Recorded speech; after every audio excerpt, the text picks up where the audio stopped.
കൂടുതലായിട്ട് നമ്മൾ ഫോക്കസ് ചെയ്യുന്നത്.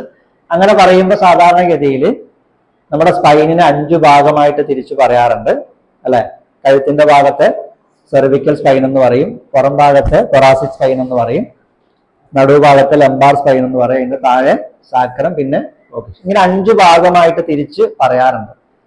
നമ്മൾ നേരത്തെ പറഞ്ഞല്ലോ, അതായത് നെർവൽ കംപ്രഷൻ ഉണ്ടാകുന്നതിന്റെ പ്രധാനപ്പെട്ട ഒരു കാരണം സ്പൈനിന്റെ ഷേപ്പിൽ വരുന്ന വ്യത്യാസമാണ്.